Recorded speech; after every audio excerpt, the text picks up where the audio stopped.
Late chef and author Anthony Bourdain was one of the most charismatic and outspoken figures to ever hit the small screen. His first foray into TV was on Food Network's A Cook's Tour, but Travel Channel's Emmy-winning No Reservations was the show that really put Bourdain on the map. Launched in 2005, the irreverent food and travel docuseries made Bourdain a household name and paved the way for his more politically charged work on CNN's Parts Unknown. Here's a few things you may not know about No Reservations.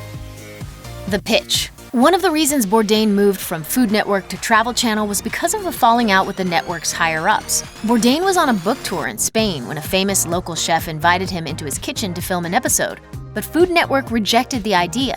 He made the episode anyway and sold it to Travel Channel, who had no qualms about running it, and it later aired as a No Reservations special. Bourdain told The New Yorker that his initial pitch for the show was basically, "I travel around the world, I eat a lot of and basically do whatever the I want."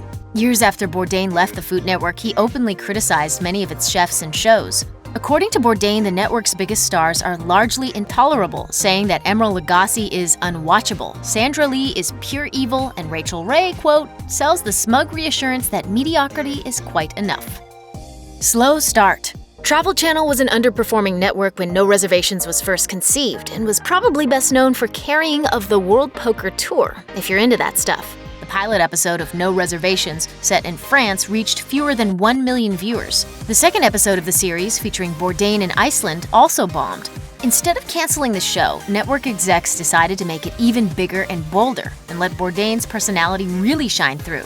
A former executive at Travel Channel told the Washington Post, "I knew this was someone viewers would respond to. They just had to see him." The strategy worked. Soon, viewers were tuning in not only to see where Bourdain would travel to next, but to see Bourdain himself and, over time, some incredible guest stars. A mainstay of the show was Bourdain's friend and fellow chef Eric Ripert. Ripert first appeared on A Cook's Tour and would continue to make appearances on his shows until Bourdain's passing. It was Ripert who found Bourdain in his hotel room while the two were filming an episode of Parts Unknown in France. Changing lives. Xi'an Famous Foods started as a simple noodle stand. After being featured on No Reservations in 2007, business started booming. Years later, the owner's son, Jason Wang, was able to tell Bourdain how the lives of everyone in his family had changed. He wrote on Twitter, "I approached Tony and told him, while he may have no idea what he has done for our family and business by simply saying he enjoyed the food, I wanted him to know it helped bring our family out from living in one room in Flushing to living the American dream." The restaurant paid homage to Bourdain by donating their earnings on the day Bourdain died to the National Suicide Prevention Lifeline. They raised more than $73,000 and thanked their customers on Twitter for helping them honor Bourdain's memory. In a 2018 piece for Elle, filmmaker Danya Ahamnari, who guided Bourdain during his 2008 visit to Saudi Arabia, wrote about what he had done for her country. To this day, 10 years later, I'm still told by people I meet that the only good thing they see online about Saudi Arabia is the episode of No Reservations. People were hungry for real stories from Saudi Arabia, about real Saudis, and Tony finally gave us a voice. Alhamnari added that more than simply filming her country, Bourdain genuinely tried to get to know the culture and the people. He experienced everything with an open mind and an open heart and relayed it very beautifully in the episode. Road tested. To do what Bourdain did on No Reservations took not only an incredible sense of adventure, but also an iron stomach. He swallowed everything from a warthog anus that had been cooked without a thorough cleaning in Namibia to fermented shark in Iceland. Those two dishes topped the list of foods Bourdain said he would never eat again, along with airplane food in general. He once told Time magazine, "No one has ever felt better after eating plain food." According to Bourdain, the secret to not getting sick on the road is to simply eat what the locals eat. He shared with Newsweek what he learned while filming No Reservations. "I've long found that the person on our crew most likely to get sick is the one who is sort of wary of street food and local food. They always get sick from eating the breakfast buffet at the hotel. You eat in crowded local joints, and chances are you're going to be okay. It might be sound advice, but you really can't blame members of the crew for not wanting to eat raw seal eyeball." Not bad.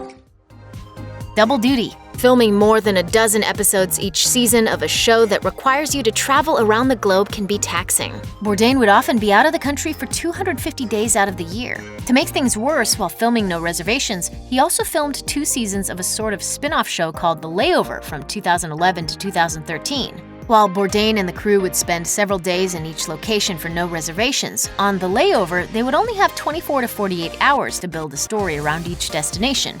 Bourdain told Eater, I like doing what I do, and I like doing 16 episodes of No Reservations a year, but the layover was hard on me.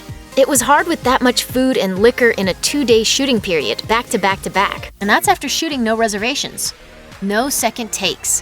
One of the most endearing aspects of No Reservations was Bourdain's frank and outspoken personality. The sincerity he brought to the screen helped viewers relate to him, and Bourdain recognized this. While most of reality TV is anything but, Bourdain didn't believe in faking anything on the show. Over the years, he worked to eliminate what he called painful fakery. He told Forbes, "You won't see me entering the house or the restaurants meeting the chef. We don't do retakes. It ruins everything." Bourdain added that he omitted these kinds of shots and kept everything to one take because he didn't want his hosts to think he was insincere. It's already an artificial, weird construct, but with that kind of nonsense, it's only going to get worse. We hope this makes an essentially artificial process less artificial. Full circle. After years of filming in exciting cities around the world, fans expected No Reservations to go out with a bang. It did, but not in the way they expected. Instead of going to some remote location, Anthony Bourdain kept things local. Born in New York City and raised in New Jersey, Bourdain never spent much time getting to know the nearby New York City borough of Brooklyn. For the show's final episode, he decided to explore it. It was a sharp change from the international destinations viewers had come to expect from the show, but in many ways, Brooklyn was a foreign country for Bourdain. The TV personality spent so much time traveling for his show that his own city became something of a stranger. Setting the final episode in Brooklyn also drove home Bourdain's belief that travel is important, but that you don't need to go far to have an adventure. One of Bourdain's most beloved quotes ends the episode and declares his travel philosophy.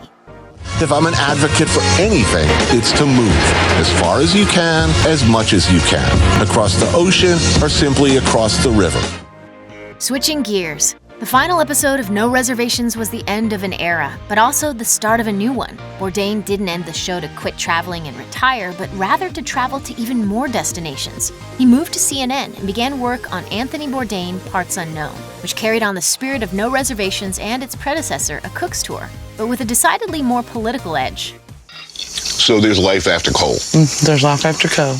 Bourdain told Adweek after No Reservations wrapped, "There are a lot of places where me and my team have been wanting to make television for a long time and haven't been able to, and CNN has the infrastructure and inclination to make those places doable." Bourdain would end up working on Parts Unknown until his death. CNN mourned the loss of Bourdain, as did the rest of the world. The network expressed their thoughts in a statement that reflected what millions around the world also felt. His talents never ceased to amaze us, and we will miss him very much. If you or anyone you know is having suicidal thoughts, please call the National Suicide Prevention Lifeline at 1-800-273-TALK. That's 1-800-273-8255.